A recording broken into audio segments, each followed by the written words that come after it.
Hey everyone. So apparently there's going to be a pretty big monetization update on Overwatch 2 on March the 19th, which is, pretty exciting. They did say that they were planning on changing it like pretty soon. So again, I think they're doing good this season. They're rolling things out like really quickly. So there's a number of things that could happen that we can speculate how they're going to be changing certain things, well, a lot of different things, right? From the cost of the skins, the new battle pass, how they're going to, kind of roll out new characters, and maybe even mythic skins, and even the currency, especially the currency, because the currency is confusing. There's like 3 or 4 different currencies in the game, and it's kind of dumb. But yeah, I just kind of wanted to talk about it, get my thoughts on. Especially since this news just came out today. I do have a good amount of, videos I'm working on and kind of long format. I'm trying to see, last time I did like a really long video, nobody really liked it, but I prefer the long format, right? So I'll keep doing it and kind of make it better overall. But this came out today, so I kind of wanted to talk about it, especially since I just got off of work. It's a Friday night and I kind of want to go do other things. So they did show, that he was wearing the pin of the new character. I think his name is Venture or something like that. And I guess they'll be talking about him too, right? So 100% they're going to be talking about the new monetization and the new monetization mechanic of getting these new characters, right? It's not going to be, especially with what we saw with how they handled Malga's rollout. I'm pretty sure it lit a fire under them to be like, we can't keep doing this anymore.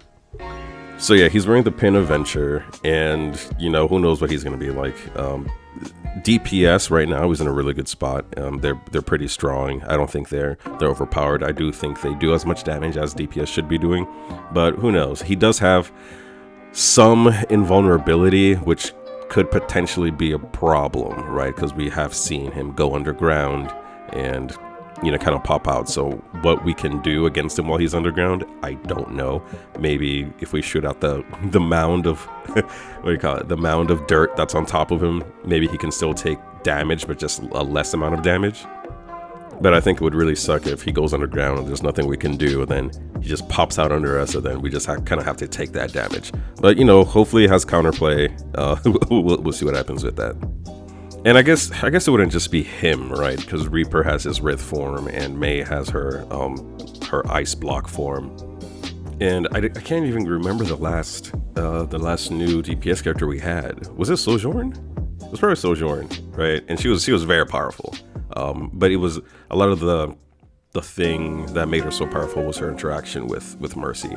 So we'll see. We'll see how that goes. I believe in the team now a lot more than I did before because of these big bold changes they've recently made. So, we'll see how it goes. In either way, I don't think DPS has ever really ruined the game like that. Sojourn did, but only if you're like really good with her, which a lot of people weren't. So it was a big problem like at the higher ranks. And I think that's also something Blizzard had said.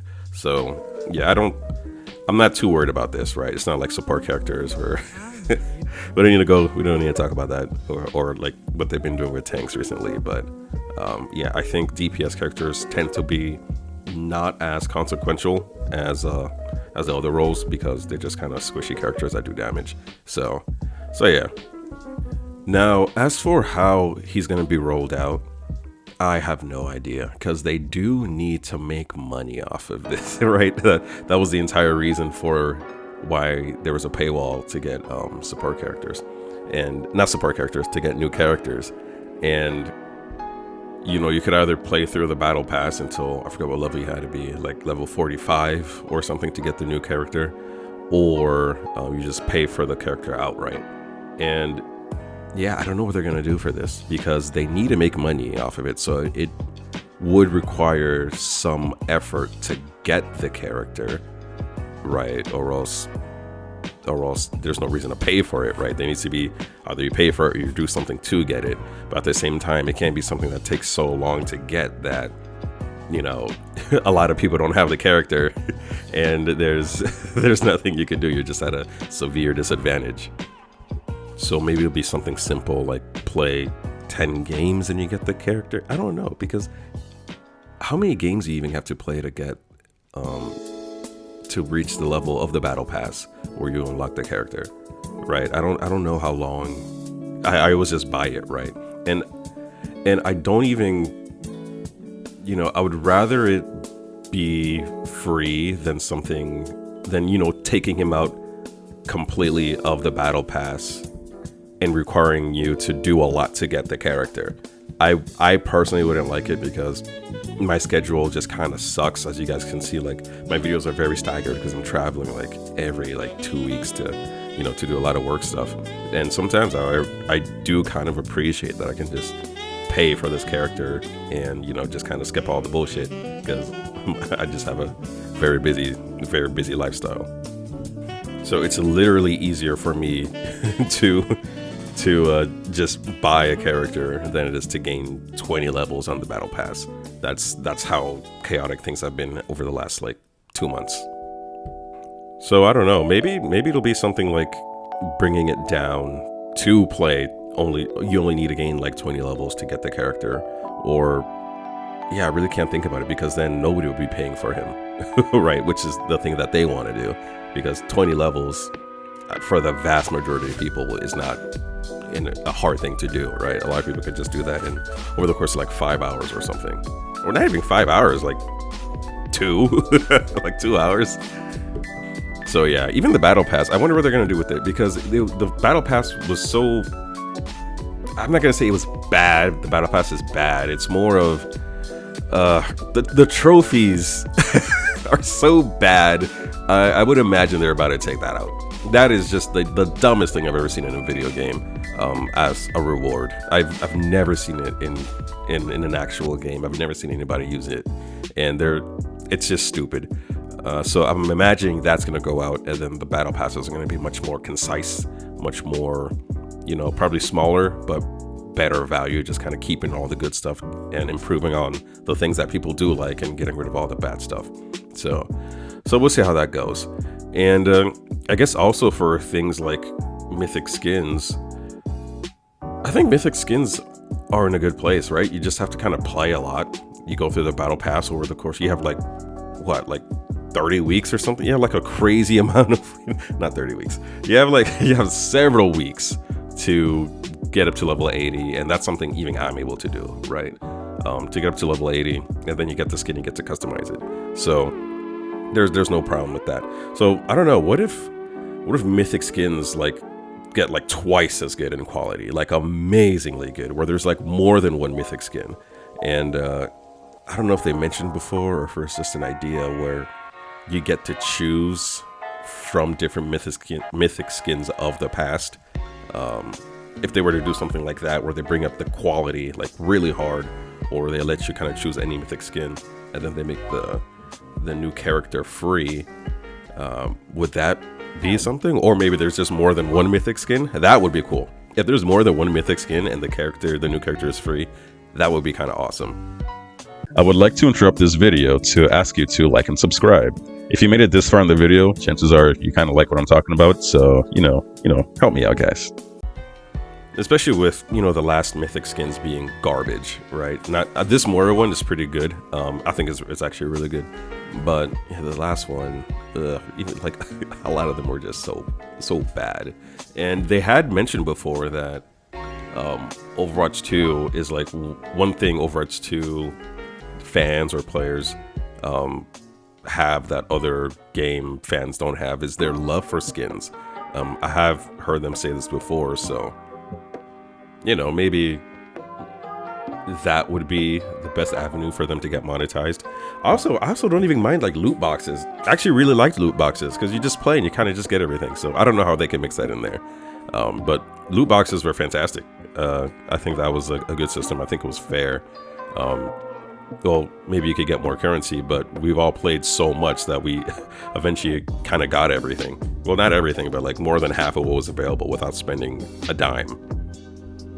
Speaking of which, I kind of talked about it more at the beginning. The currency has to change. We have the competitive league currency, and we have the old currency and the new currency, and then I think last season they had the Christmas currency. That's all just stupid, right? And again, the reason for that is because people who played so much Overwatch 1, they wanted to spend their money on Overwatch 2 because, you know, a lot of us has stockpiled so much money from Overwatch 1 that they don't want to just kind of using it.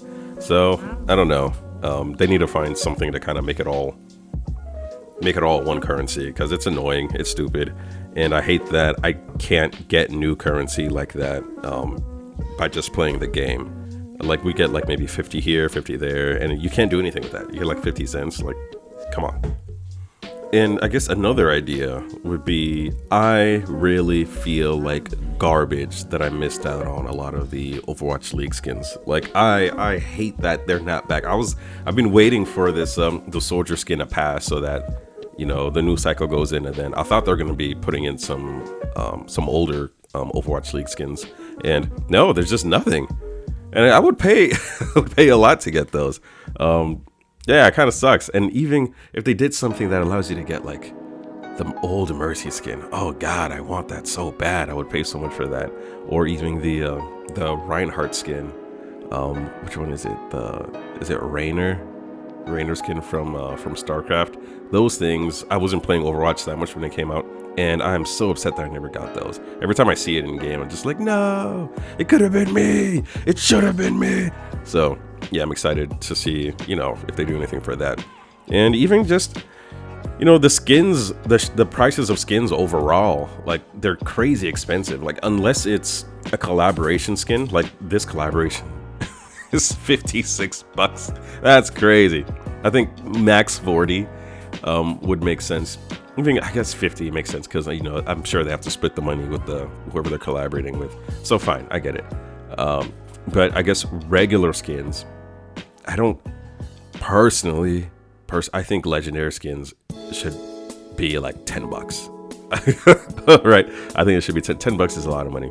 And well, I guess not in this economy, right? But $10, if you're like a kid or something like that, $10 is like maybe maximum. If I'm gonna stretch it out, $15 for a legendary skin. But I say 10, right? Because you're probably gonna have a lot more people who are able to buy it, right?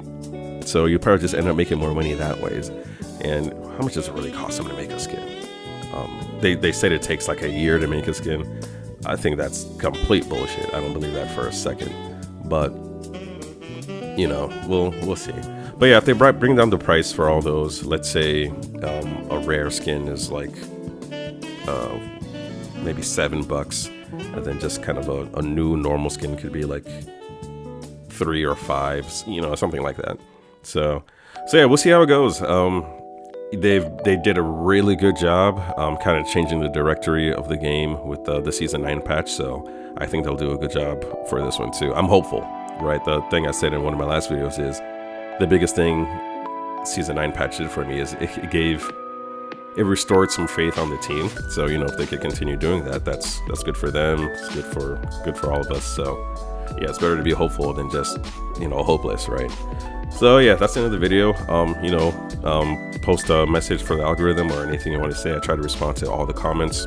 I'm gonna get better at that. I have a lot of videos coming up. My job right now, we're in a calm state right now, so I'll be pumping out videos. I have a lot of things I want to do, and even getting back to the How to Fix series.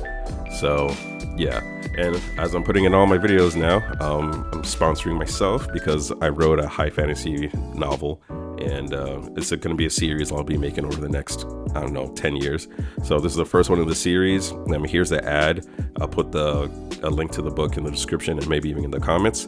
And, you know, hopefully you guys read it, check it out, and have a good time with it. So yeah, don't forget, I love you. Don't forget to like and subscribe.